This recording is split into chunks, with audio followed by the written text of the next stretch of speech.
Good evening.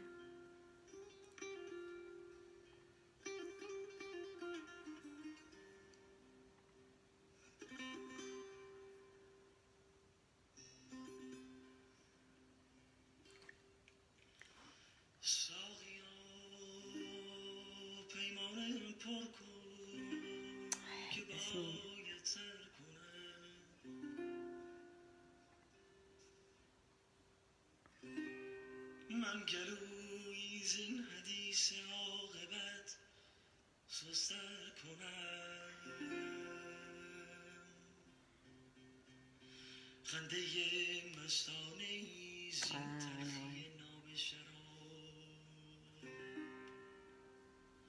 عشق دل فریاد مستانه به نامش برکنم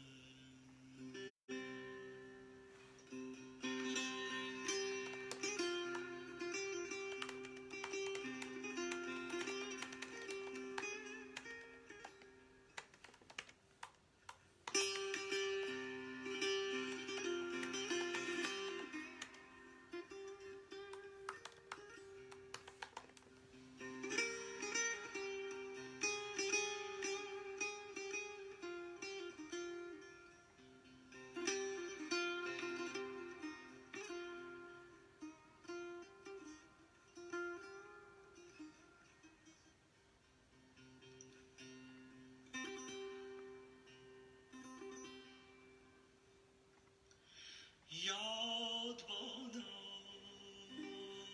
یاد بادا یاد بادا ساقیا آن روی همچو هورا آن نگاه اغلده در احمق مشهور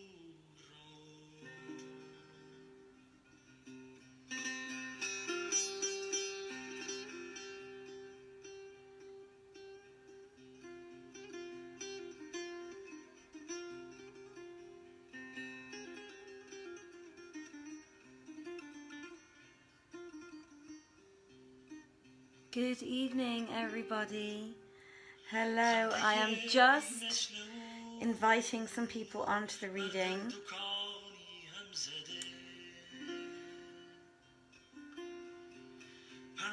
And then I will be with you in a minute.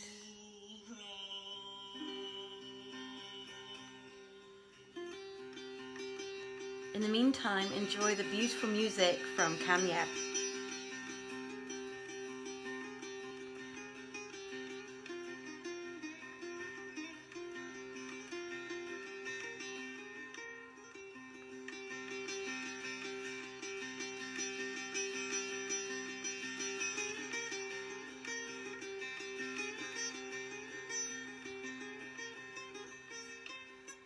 Thank you for the share. Good evening, everybody.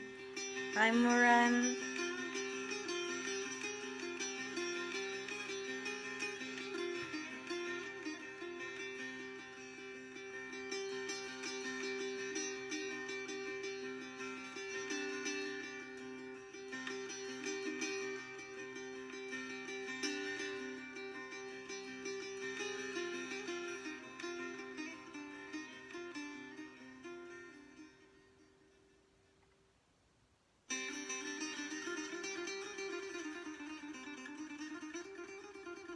This is Kamyab on his tar. It's so amazing. It's really fantastic.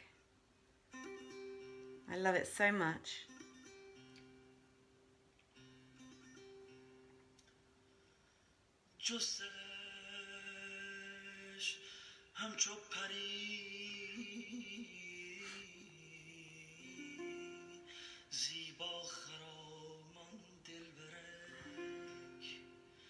چشمکش مانند پتکی قلب عاشق را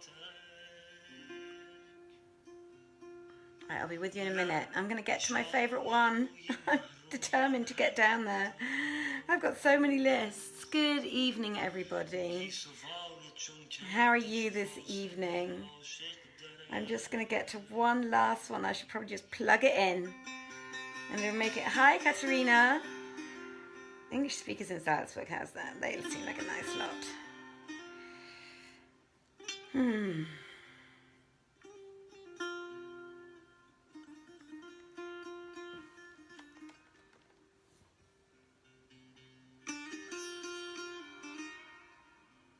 Et voila. So let me turn this down a little bit. Good evening, everybody. I don't know if you can see, but that little thin line there is incense wafting up. Hello, Danielle. Hi, I'm sorry, I can't see it because it's a little bit Khalid. Hi, Khalid. How are you all doing this evening? In case this is the first time you've been to one of our readings, my name is Joanna Godwin-Seidl. I am the director of Vienna Theatre Project, and during the first lockdown in February, March 2020, my colleague Saman Gerard and I decided to read 1001 Nights. We haven't stopped yet. We're still reading. We actually want to read the whole book. And yesterday we had a bit of a party, although we're in a second lockdown here in Vienna. We are in a second lockdown here in Vienna. So we're not allowed out. Supposedly during the day, we're not supposed to go out unless it's for a walk or to do a job or to go for necessary shopping. So we're stuck at home again, and we're carrying on reading, and we moved the reading from 9:45 to 9 p.m. Because we figured that a lot of people, at least in Austria or other places who are in lockdown in Europe, might want to go for the earlier time. So hello, greetings everybody. My name is Joanna, and I'm your host this evening. I like to start off the evenings with a bit of poetry. So I am going to do exactly that right now. And I just found this one really lovely, actually. It's about finding your path in life. And I think, and I'm trying to choose poems that mean something to me at the moment, I suppose. And this one is a little bit about trying to choose your path in life. And I think for the moment, for so many of us, things are a little bit, certainly for those that are in countries where there's a lot of lockdowns going on and so on, and COVID seems to be, there is a little bit of insecurity in our lives. Many of us are struggling to keep jobs or have a job at all. Certainly in the theatre industry, in which I am in, we are all struggling quite considerably. So it's all about making choices, isn't it? Eventually, when things open up again, it'll all be about making choices and making the right choices again. So I wanted to read to you a beautiful poem about choices from a very famous American poet called Robert Frost, who lived from 1874 to 1963. Excuse me. And this poem, for those of you who've never heard of him before, you may have heard the title. It's called The Road Not Taken. So this is my poem of the evening. I hope you enjoy it.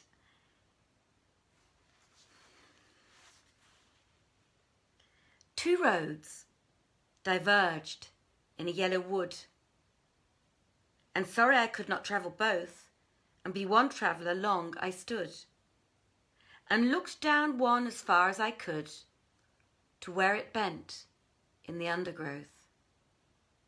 Then took the other as just as fair, and having perhaps the better claim, because it was grassy and wanted wear. Though as for that, the passing there had worn them really about the same.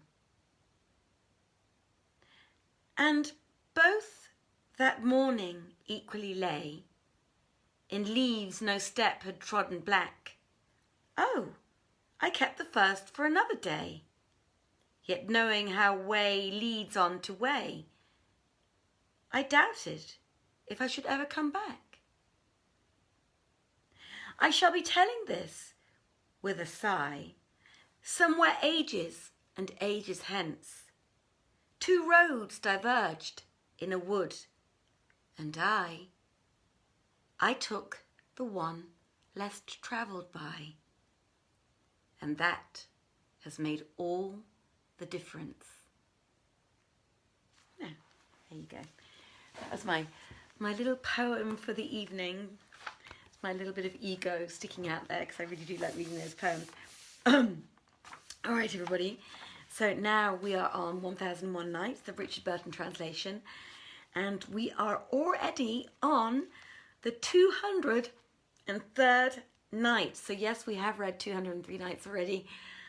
We do double or triple up on some nights because some of them are incredibly short. And if we didn't do that, it would take us, I don't know how many years to read this. As it is, we're probably going to be reading it until 2025.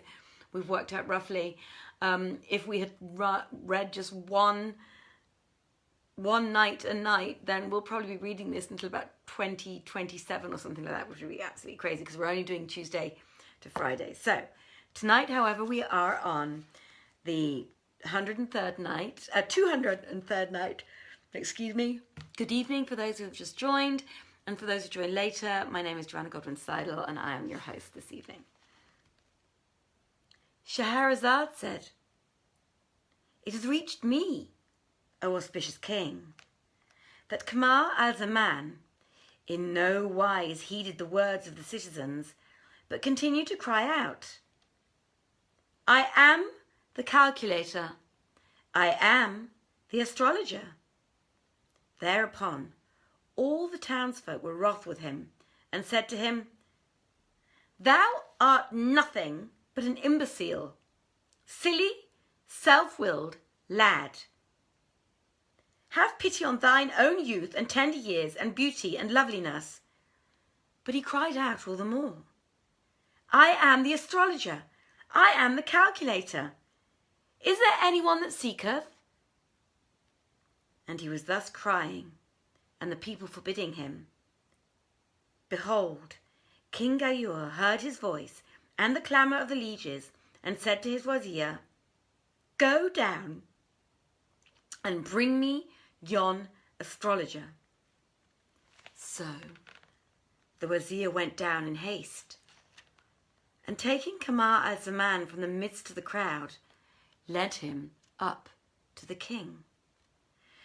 And when in the presence he kissed the ground and began versifying, 'Eight glories meet, all oil conjoined in thee, whereby may fortune I thy servant be. Lair, lordliness, grace, generosity, plain words, deep meaning, honour, victory.' When the king looked upon him, he seated him by his side and said to him, 'By Allah, O my son, and thou be not an astrologer, venture not thy life, nor comply with my condition. For I have bound myself that whoso goeth into my daughter and healeth her not of that which hath befallen her, I will strike off his head. But whoso healeth her, him I will marry to her.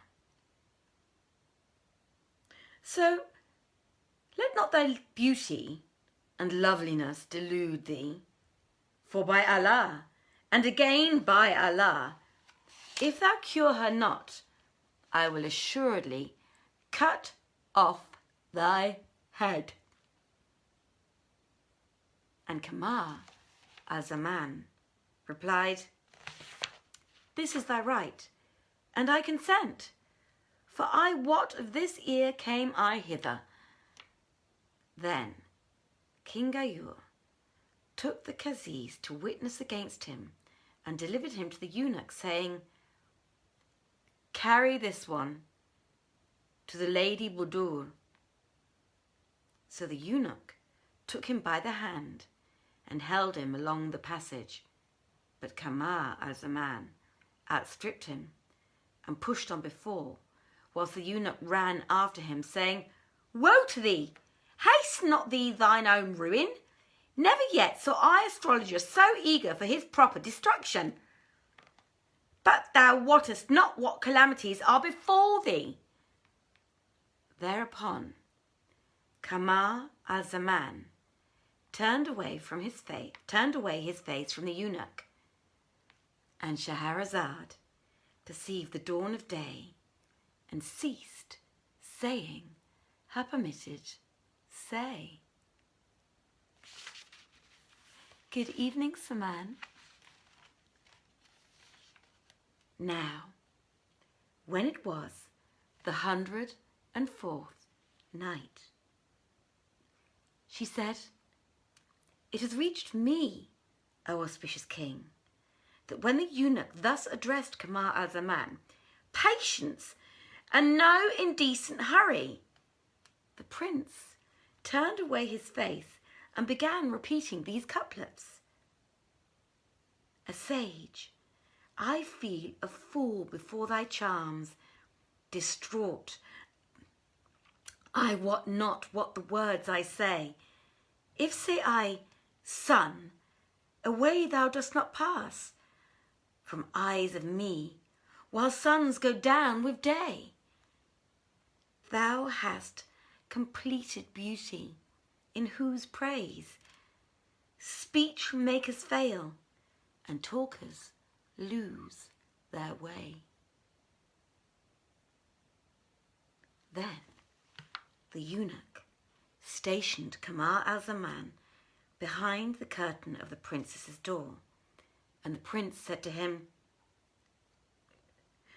"Which of the two ways will please thee more? Treat and cure thy lady from here, or go in and heal her within the curtain?"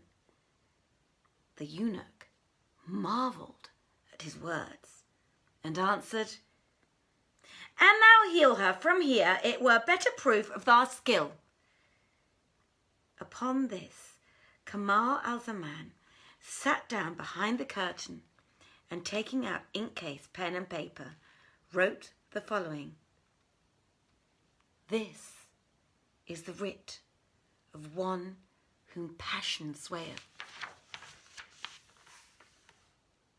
and whom longing waylayeth, and wakeful misery slayeth, one who despaireth of living, who looketh for naught but dying, with whose mourning heart nor comforter nor helper taketh part, one whose sleepless eyes none succoureth from anxieties, whose day is passed in fire, and his night in torturing desire, whose body is wasted for much emaciation, and no messenger from his beloved bringeth him consolation." And after this, he indited the following couplets: "I write with heart devoted to thy thought, and eyelids chafed by tears of blood they bled, and body clad by loving pine and pain, in shirt of leanness and worn down to thread. To thee complain I of love's tormentry, which ousted hapless patience from her stead. À toi, show favour, and some mercy deign, for passion's cruel hands my victuals shred." And beneath his lines, he wrote these cadenced sentences: "The heart's pain is removed by union with the beloved, and whomso his lover paineth, only Allah assaineth. If we or you have wrought deceit, may the deceiver win defeat. There is naught goodlier than a lover who keeps faith with a beloved who works him scathe." Then, by the way of subscription he wrote, from the distracted and despairing man, whom love and longing trepan, from the lover under passion's ban, the prisoner of transport and distraction, from this Kamar al-Zaman, a son of Shahriman, to the peerless one of the fair houris of the pearl union, to the lady Budur, daughter of King Al-Ghayur. Know that by night I am sleepless, and by day in distress, consumed with increasing wasting and pain, and longing and love unfain, abounding in sighs, with tear-flooded eyes, by passion captive ta'en, of desire the slain, with hearts seared by the departing of us twain, the debtor of longing bane, of sickness cup companion. I am the sleepless one, who never closeth eye, the slave of love, whose tears run never dry. For the fire of my heart is still burning, and never bidden is the flame of my yearning. Then, on the margin, Kamar al-Zaman wrote this admired verse.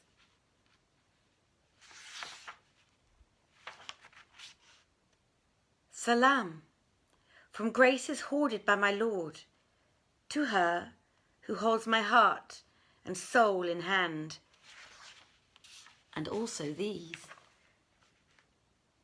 Pray grant me some words from your lips belike, some mercy may comfort and cool their eyne.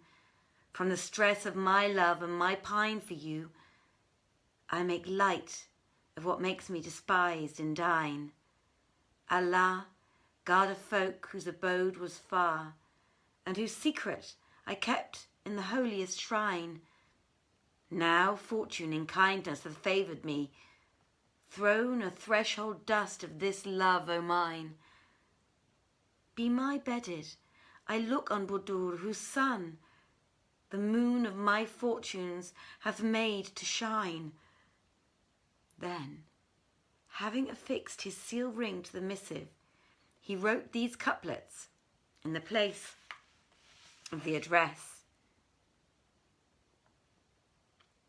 Ask of my writ what wrote my pen in dole, and hear my tale of misery from this scroll. My hand is writing while my ears downflow, and to the paper plains my longing soul. My tears cease not to roll upon this sheet, and if they stopped, I'd cause blood gouts to roll. And at the end, he added this other verse. I sent the ring from off thy finger bore. I, when we met, now deign my ring restore. Then Kamar al-Zaman set the Lady Budur's ring inside the letter and sealed it, and gave it to the eunuch, who took it and went in with it to his mistress. And Scheherazade perceived the dawn of day, and ceased saying her permitted say.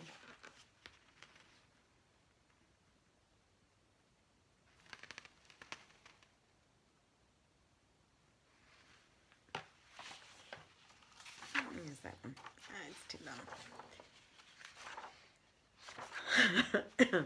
Dear friends, I am going to leave it as a short and sweet one this evening, because I don't know if you noticed, but I actually yawned a few times during the reading tonight, and I yawned a few times during the reading tonight because I fell asleep last night at around 9:30 after Saman had read, and then I woke up at 2:30 in the morning and couldn't get back to sleep again, and have been awake ever since.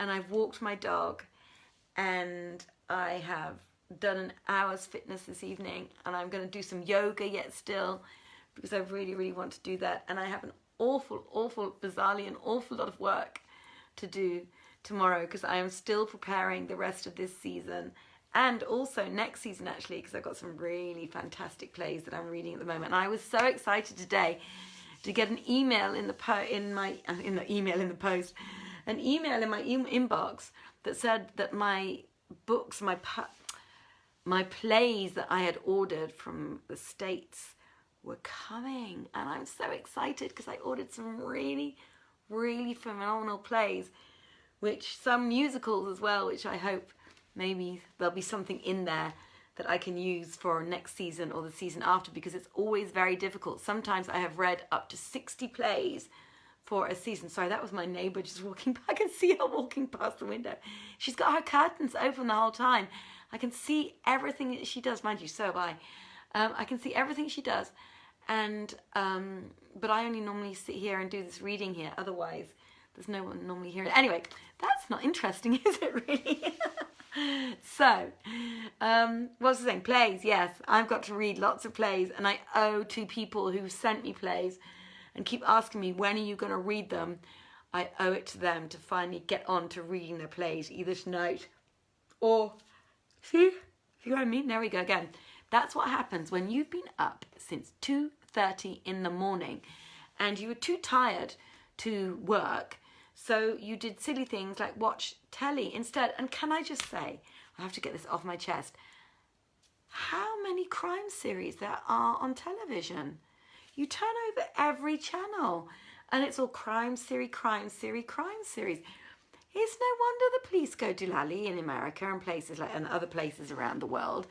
They watch all this television and think they can just go and do shootouts at the OK Corral. It's absolutely crazy. I'm so grateful. Oh, one thing I can totally suggest for those of you in lockdown, if you haven't done it yet, I haven't watched it yet, it's called The Queen's Consort, I think. And it's a wonderful, wonderful series about chess, bizarrely, and a very talented, lovely young lady who learns to play it.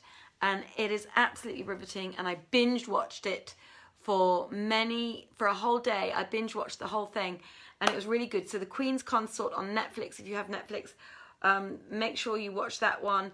Another one that's really, really good is The Morning Show, if you haven't seen that one.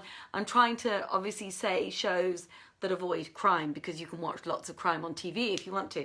So The Queen's Consort, The Morning Show, one that is crime based, but actually it's very, very clever and it's wonderfully diverse. There's people from all different creeds and colours in this show and different religions, and strong female roles as well, which we happen to like very much because we can identify with that. And lots of different people from different skin colours, which I also love, love, love, love, love.